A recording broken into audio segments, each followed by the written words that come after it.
My nevis looks like a tarantula. I even have braids on my uvula. It looks like mammoths roam inside my nose. For smooth baldness, I'll pay any moolah. Sasquatch follows me taking my photos. Sheep shearers chase me. You know how that goes. I've been shunned by barbers and hairdressers. I've even got bald patches with cornrows. I don't think I'll have any successes. Wig designers are my worst aggressors. I look like a blast dang walking toupee. That's why bald guys are privileged oppressors. I wish all those soup flies would stay away, because I long to be shaved by my bae. In so many ways, your arguments fail. They rely on emotional blackmail. I mean, this victim blaming needs to stop. Think about what your logic must entail. It's basic truth you could learn from Aesop. There are reasons defending cops must flop. One is when you hold the authority, which is your utility as a cop. You bear all the responsibility. We expect full accountability. Without that, cops are the worst kind of gang. Our safety is not your priority. With that, our one option is to defang, since you're the one throwing the boomerang. Okay, so he speaks in real bad Morse code. And he'll have a progressive episode. But he's still better than a mullet head, because every mossback is a dead load.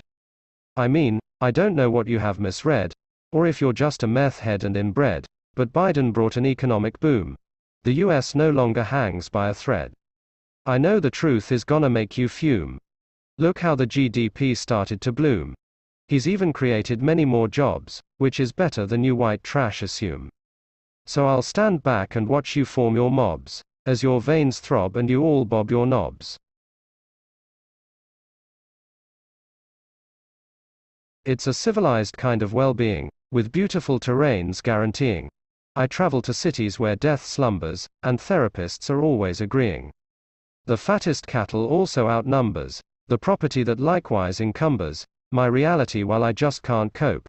Annually, it just slowly lumbers. I feel I'm teetering on a tightrope, as I believe ambitiously with hope. I believe in my eternal remorse. I'll have to interpret my horoscope. I'm trying to utilize my golf course, where I briefly highlight like a dark horse.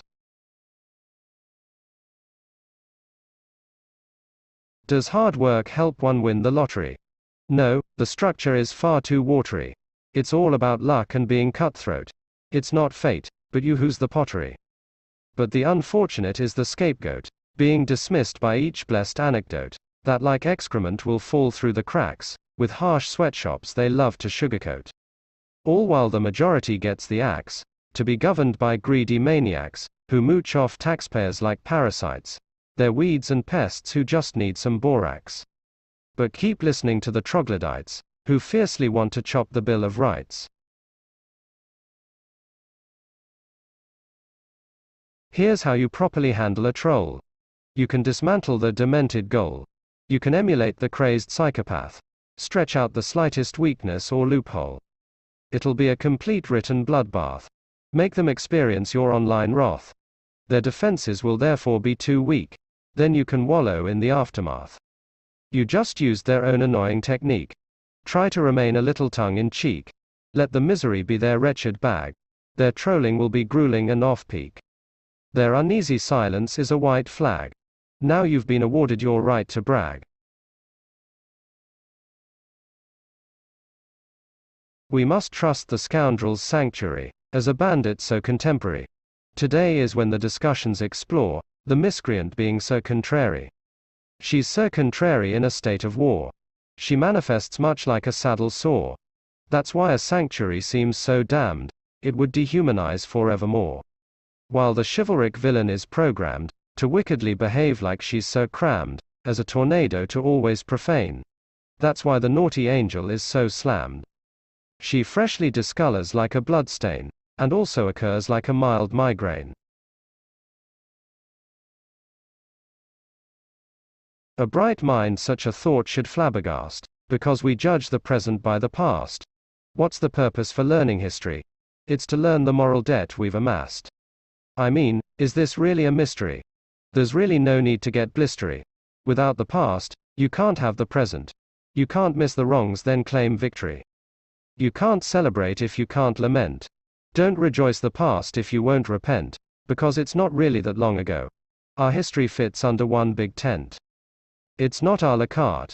It's more a combo, so stay in the disgrace and afterglow. I'm in the mood for beer-battered hot dogs. I'd prevail through them like the thickest fogs. And I'd save room for deep-fried mac and cheese. I could wolf 'em down like a team of hogs. And deep-fried Brussels sprouts would be a breeze. I'd gulp Scotch eggs with the greatest of ease. Bring me all your tomatoes fried and green. For cactus fries, I'd get down on my knees. Fried ice cream is something I've never seen. And cheese bites, I can eat more than 19.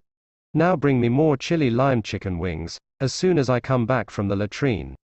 My favorite things in the world are fried things. They're all you need to tug at my heartstrings.